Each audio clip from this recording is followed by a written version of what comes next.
Bonjour à tous, je m'appelle Benjamin Garoui et aujourd'hui je vais défendre la liberté d'expression totale sur X, application anciennement appelée Twitter.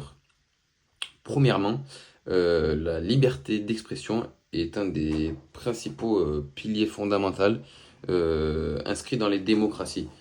Donc, si on se base là-dessus, aller à l'encontre de la liberté d'expression totale sur X serait aller à l'encontre d'une base fondamentale inscrite dans notre Constitution.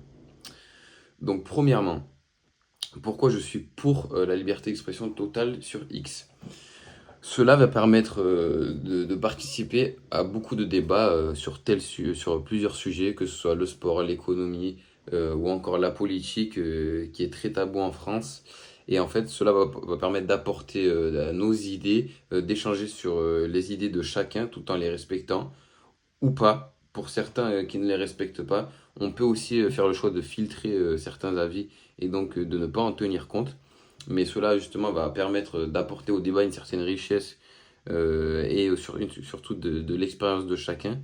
Et donc par rapport à cela, on pourra en tirer ce que l'on souhaite et ça pourra justement peut-être nous éclairer sur certains sujets, éclairer certaines questions que l'on s'opposait pardon, depuis longtemps et justement qu'on avait peur de confronter, que ce soit en réel ou sur d'autres applications.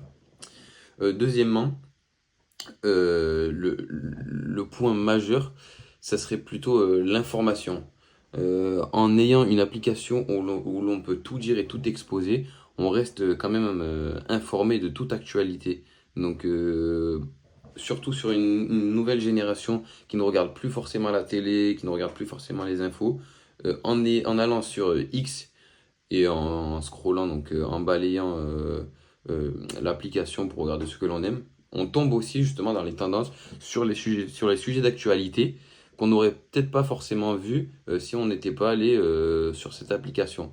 Donc elle permet de rester informé, être dans une réalité et donc justement pouvoir participer activement sur cela.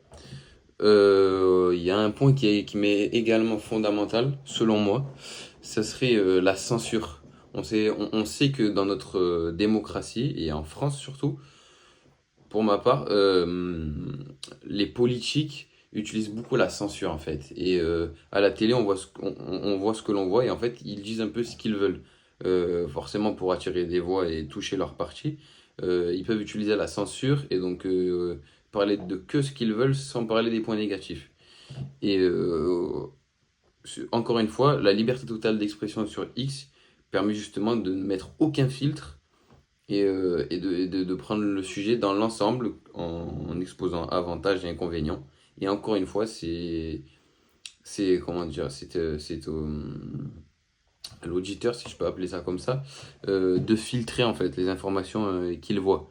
Il n'est pas forcément obligé de tout prendre pour lui. Il peut filtrer ce qu'il n'a pas envie de lire ou ce qu'il n'a pas envie de voir. Euh, ce prochain point, pardon, l'innovation et le progrès social. Comme je le dis, ce n'est pas tout le monde qui a la chance de passer sur les grands médias.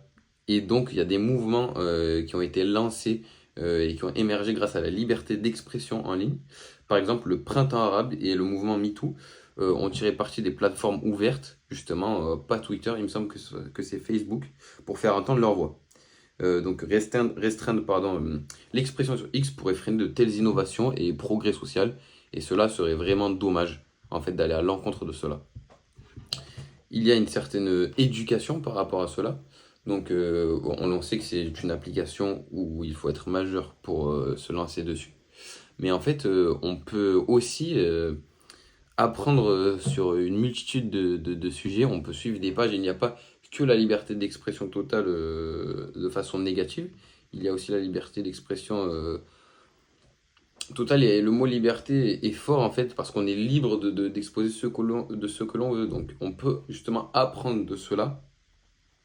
Et tout ça fait que la liberté d'expression totale sur X est essentielle pour la démocratie, surtout en France. Je le vois comme ça. Et le débat, l'innovation sociale et l'éducation. Je vous invite pardon, tous à réfléchir sur cette liberté et à défendre une plateforme ouverte et libre, qui ne sera que bénéfique pour l'avancée d'une nouvelle génération, car l'on sait que la nouvelle génération possède tous les réseaux sociaux et en grande partie X. C'était mon débat, j'espère vous avoir convaincu et je vous souhaite tous une bonne continuation.